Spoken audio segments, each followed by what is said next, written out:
मंडी ये वास्तव में देवताओं के इतने देव मंदिर यहां पर बने हुए हैं, उसके कारण यह मंडी कहलाया। और देव लक्ष्मी नारायण का पवित्र मंदिर तो यहां इसको एक नई पहचान दे देता है। भाइयों बहनों, मैं उत्तर प्रदेश से आया हूं, मर्यादा पुरुषोत्तम भगवान श्री राम की पावन धरा से।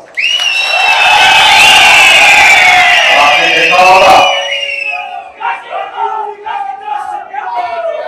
आप सबने प्रधानमंत्री मोदी जी के नेतृत्व पर विश्वास किया।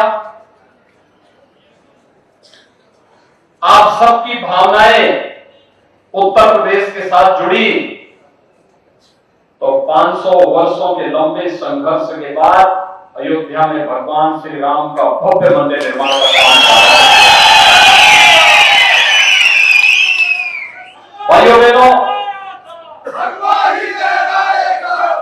उत्तर प्रदेश में आज जो परिवर्तन आप सबको दिखाई दे रहा है, ये सचमुच प्रधानमंत्री मोदी जी का यशस्वी नेतृत्व और मार्गदर्शन है। आप सबका जो भाव है, उन भावनाओं के अभिव्यक्ति का प्रदेश है उत्तर प्रदेश। और इसीलिए मैं आप सबसे कहने के लिए आया हूं कि हिमाचल प्रदेश में विगत 5 वर्ष के दौरान डबल इंजन सरकार ने जो भी कार्य किया है, हिमाचल प्रदेश में तो आप देख ही रहे होंगे,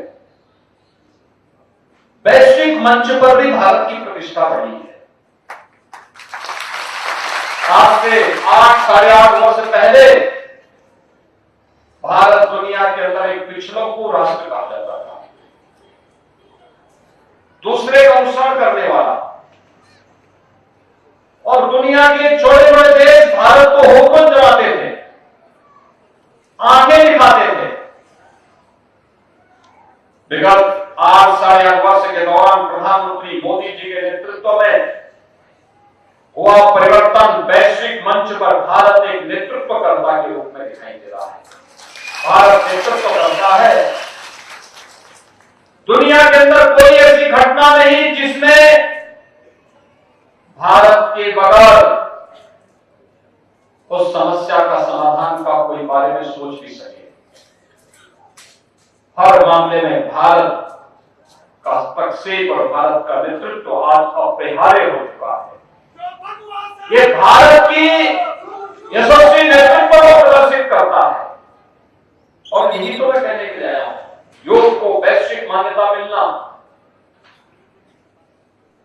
भारत के अंदर पर्व और त्योहारों की परंपरा को वैश्विक मान्यता मिलना, ये वर्तमान भारत की एक और वैश्विक मंच पर जब हम आजादी के अमृत महोत्सव के कार्यक्रम के साथ जुड़े हुए हैं, आपने देखा होगा हम सबकी पीढ़ी सौभाग्यशाली है। हमने देश को आजाद होते हुए तो नहीं देखा होगा, और उस समय भले ही कांग्रेस का नेतृत्व हर घर में तिरंगा लगाने में विफल रहा हो, लेकिन आजादी के 75 वर्ष पूर्ण होने पर प्रधानमंत्री मोदी जी ने हर घर पर आन मान शान का प्रतीक तिरंगा जरूर पहना दिया। पहले दुनिया के तमाम देश भारत को आगे दिखाते थे, आज भारत की सीमा सुरक्षित है। हिमाचल प्रदेश के रणबांकुरे भारत की सीमाओं पर जब लड़ते हैं, दुश्मन के झटके छुड़ा देते हैं। एयर स्ट्राइक हो या सर्जिकल स्ट्राइक की घटना, ये सभी भारत के शौर्य पराक्रम की एक नई कहानी कहते हैं। और मैं यही आपसे पूछना चाहता हूं भाइयों बहनों, वैश्विक मंच पर सम्मान का मामला हो, भारत के राष्ट्र नायकों का सम्मान हो, भारत की विरासत को पुनर्स्थापना का कार्य हो, भारत की बाह्य और आंतरिक सुरक्षा को सुदृढ़ बनाने का कार्य हो, या कोरोना जैसी महामारी के दौरान फ्री में टेस्ट, फ्री में उपचार, फ्री में वैक्सीन और 80 करोड़ लोगों को फ्री में राशन की सुविधा का लाभ ये प्रधानमंत्री मोदी जी का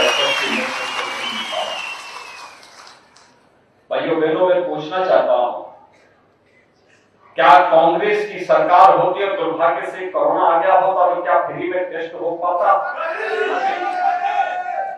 क्या फ्री में उपचार हो पाता? क्या फ्री में वैक्सीन मिल पाती? और क्या फ्री में राशन मिल पाता? कांग्रेस की सरकार होती तो क्या कश्मीर से धारा 370 हट पाती? और कांग्रेस की सरकार होती तो क्या अयोध्या में भगवान राम का भव्य मंदिर का निर्माण हो पाता? भाइयों बहनों, इन्होंने 55 वर्षों तक देश पे शासन किया, कभी इस कार्य की ओर सोचा भी नहीं। हमने जो कहा वो करके दिखाया, मोदी जी ने जो कहा सो करके दिखाया, और इसलिए आज तक से टेलीविजन आया। एक और वैश्विक मंच पर और राष्ट्रीय स्तर पर आज देश दुनिया को नेतृत्व करता हुआ दिखाई दे रहा है। एक नया भारत हम सबके सामने है। आतंकवाद समाप्त, देश के अंदर अलगाववाद समाप्त, नक्सलवाद अंतिम श्वास गिन रहा है। कोई चुनौती नहीं आज के दिन पर। अब हमें दुनिया की सबसे बड़ी अर्थव्यवस्था बन करके भारत के अपने नौजवानों के जीवन में परिवर्तन करके उनके हाथों को रोजगार देने के बड़े अभियान को अपने इस देश को आगे बढ़ाना है, और यही तो हो रहा है। इंफ्रास्ट्रक्चर डेवलपमेंट का कार्य हो, कोई सोचता था हिमाचल में एम्स आएगा, कोई सोचता था हिमाचल में आएगा, और कोई सोचता था कि चंडीगढ़ से मनाली का 4 लेन यह इस मजबूती के साथ बनता हुआ दिखाई देकर के विकास की किरण को हर घर तक पहुंचाने का कार्य करेगा। और इसके साथ ही रेलवे भी आ रही है। ये कोई सोचता था? भाइयों बहनों, ये नए भारत की तस्वीर है जो हम सबको विकास के साथ जोड़ती है। विकास का कोई विकल्प नहीं हो सकता, और विकास डबल इंजन की सरकार लेके आएगी। भाइयों बहनों, डबल इंजन की सरकार, ये डबल इंजन की सरकार। आप मुझे बताइए, उत्तर प्रदेश 25 करोड़ की आबादी का राज्य है, और 25 करोड़ की आबादी में भारतीय जनता पार्टी की सरकार आने के पहले 5 वर्ष में 12 से 17 के बीच उत्तर प्रदेश में 700 दंगे हुए थे। आज एक भी दंगा नहीं होता है, एक भी दंगा नहीं। जबकि उत्तर प्रदेश के अंदर 6.5 करोड़ मुस्लिम आबादी रहती है, एक दंगा नहीं, बल्कि धर्मस्थलों के माइक उतर गए सब। अब वहां कोई दंगा नहीं है, कोई अराजकता नहीं है, कोई गुंडागर्दी नहीं है। विकास के बारे में हर व्यक्ति सोचता है, कानून का राज है, हर व्यक्ति को सुरक्षा की गारंटी है, और हर बहन और बेटी रात्रि को 12 बजे भी चाहेगी तो अपने घर में कहीं से आ रही अपने घर को सुरक्षित अपने घर को जाएगी। कोई टेढ़ी नजरों से देखने का दुस्साहस नहीं कर सकता। ये परिवर्तन केवल डबल इंजन की सरकार दे सकती है, और इसीलिए उत्तर प्रदेश की जनता ने परिणाम भी दिया।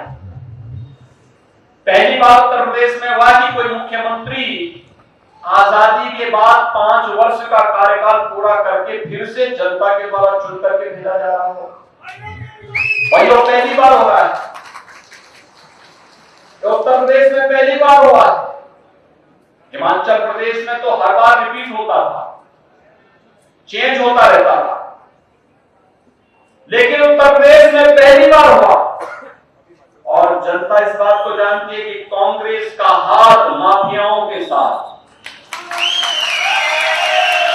तो उत्तर प्रदेश में जनता ने क्या किया,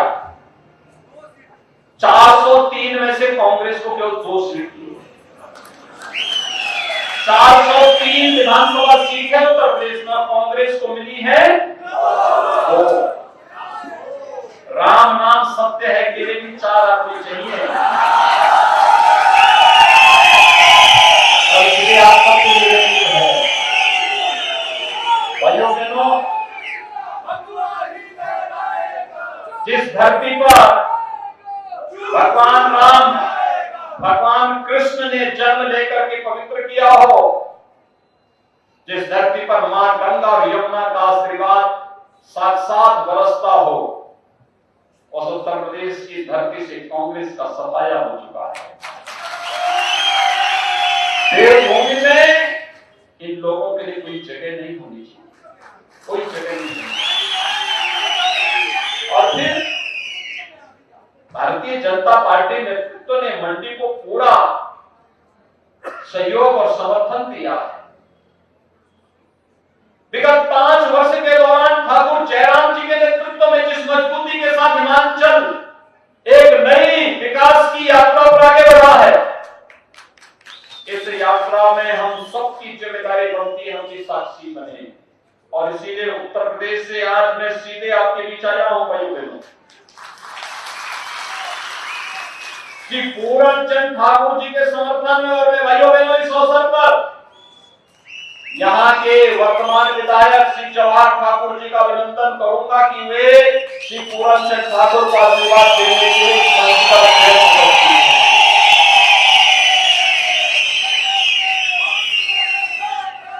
वे 25 वर्षों से भारतीय जनता पार्टी के मूल्यों और आदर्शों के साथ जुड़कर के कार्यकर्ता के रूप में काम कर रहे हैं और कार्यकर्ता के रूप में कार्य करते हुए अपनी सादगी, अपनी सज्जनता, अपनी कर्मठता और संघर्षों से जो तप और साधना उन्होंने प्राप्त की, यहाँ की जनता जनार्दन का आशीर्वाद प्राप्त हुआ।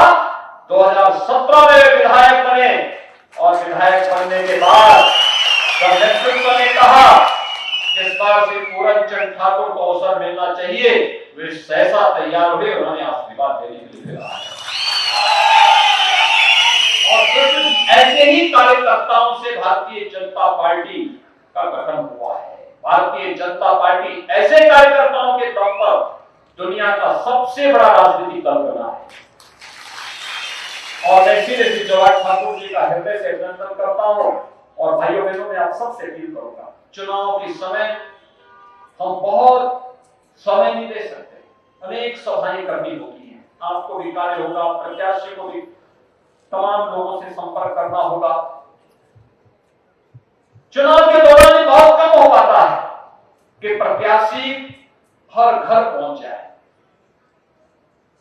क्योंकि सुबह उसको चुनाव की मैनेजमेंट को लेकर के, कार्यकर्ताओं की बैठक को लेकर के, साधन वाहन को लेकर के, इन सभी चीजों को लेकर के, पार्टी के साथ समन्वय को लेकर के बैठकें करनी होती है, बातचीत करनी पड़ती है, तमाम चीजों को आगे बढ़ाना होता है और फिर प्रचार के लिए निकलना होता है, कहीं सभा, कहीं पर जनसंपर्क, कहीं पर।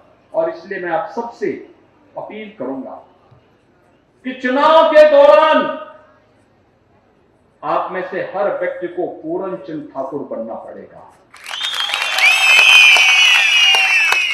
एक एक घर में जाना पड़ेगा, मतदान के प्रतिशत को बढ़ाना पड़ेगा और जब 12 नवंबर को चुनाव होंगे तो मतदान स्थल पर केवल कमल कमल कमल नजर आना चाहिए। तैयार है?